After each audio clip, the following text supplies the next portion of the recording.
आपको पता है कि एक low pressure system bay of Bengal में डेवलप हुआ और इसका निरंतर ध्यान रखते हुए हम टाइम टू टाइम इसका इन्फॉर्मेशन जारी किए हैं, सतर्क सूचना भी। और अभी लेटेस्ट इन्फॉर्मेशन यही है कि दिस लो प्रेशर सिस्टम एक साइक्लोन स्टॉर्म में इंटेंसिफिकेशन हो चुका है आज नून पे। इसके बारे में ज़्यादा डिटेल्स हम आपको बताएंगे। अभी ये जो उपग्रह के चित्र आप देख रहे हैं, ये साइक्लोन स्टॉर्म जवाद जो बे ऑफ बंगाल में अभी केंद्रीभूत है और धीरे धीरे ये उत्तर उत्तर पश्चिम दिशा में गति कर रहा है। द लो प्रेशर एरिया 30 तारीख को फॉर्मेशन हुआ था अंडमान सी के ऊपर। 2 तारीख शाम को ये डिप्रेशन में परिणत हुआ और 3 तारीख सुबह यानी आज एक डीप डिप्रेशन हो गया और आज नून को ये एक साइक्लोन स्टॉर्म में परिणत हो गया है।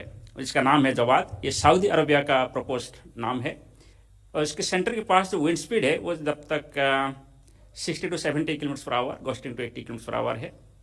और ये अभी 420 kilometres south south east of Visakhapatnam है और 650 kilometre south south east of Paradip and 530 kilometres south south east of Gopalpur है।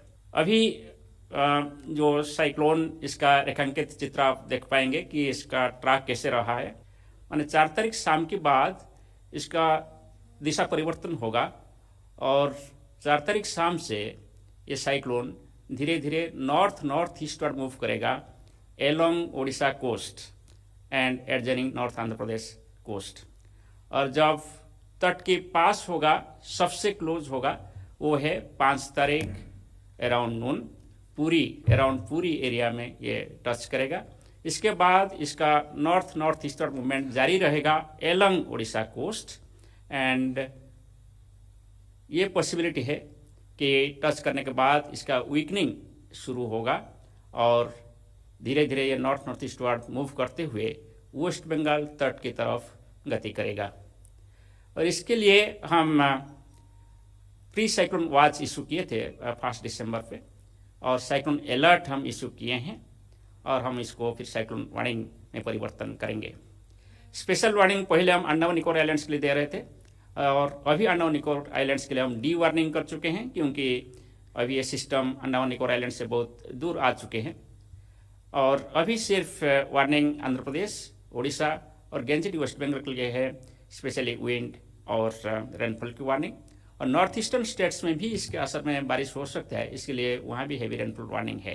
नॉर्थ कोस्टल आंध्र प्रदेश और उड़ीसा के लिए अभी सबसे ज़्यादा वार्निंग है।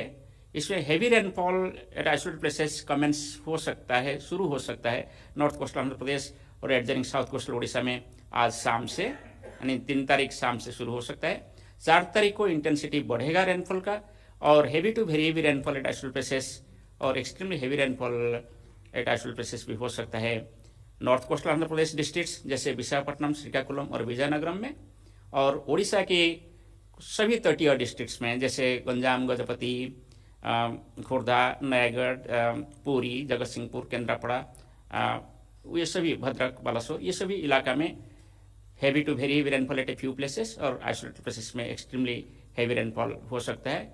ये सभी इलाका भुवनेश्वर एंड कटक सिटी को भी इंक्लूड करता है। और 5 दिसंबर को रेनफॉल एक्टिविटी कम हो जाएगा उड़ीसा में, मगर फिर भी heavy to very heavy rainfall हम एक्सपेक्ट कर सकते हैं north coastal Odisha and adjoining interior Odisha. West Bengal और आसाम, मेघालय के लिए, वेस्ट बंगाल के लिए heavy to very heavy rainfall at isolated places हो सकता है 4 तारीख और 5 तारीख को, और आसाम, मेघालय, त्रिपुरा, मिजोरम वगैरह में 5 तारीख और 6 तारीख को heavy rainfall at isolated places हो सकता है।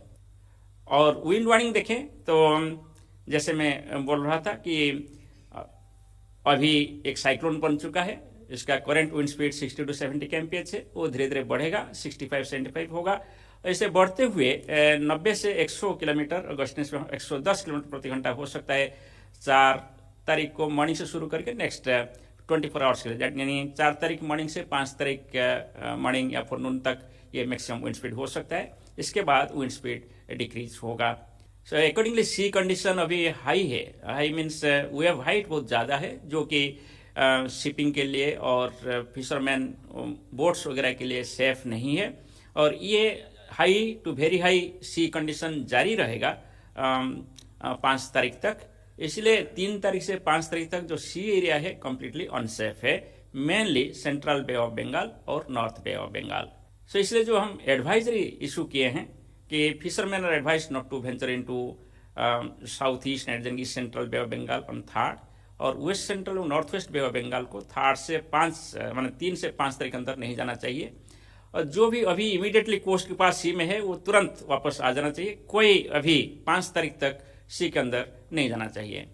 इसके अलावा जो उस तरह हमारा ऑफशोर एक्टिविटीज़ होता है, एलॉन्ग शोर एक्टिविटीज़ होता है, इंडस्ट्रीज है, पोर्ट्स है, और शिपिंग एक्टिविटी है, और टूरिज्म एक्टिविटी भी है इस इलाका में, हम सभी को ये हम चेतावनी दे चुके हैं कि जुडिशियस होना चाहिए, रेगुलेट करना चाहिए और सस्पेंड कर देना चाहिए। 4 तारीख 5 तारीख को समस्त एक्टिविटी सस्पेंड हो जाना चाहिए। सो एक्शन हम यही सजेस्ट कर रहे हैं कि total suspension of fishing operations, coastal hutment dwellers to move to safe places, people in affected areas to remain indoors, movement of motor boats unsafe है क्योंकि यहाँ बहुत सारे नदियाँ हैं और समुद्र के इलाके है, कोई मोटर बोट्स सेफ नहीं है वहाँ जाना, और कंट्री बोट भी नहीं जाना चाहिए।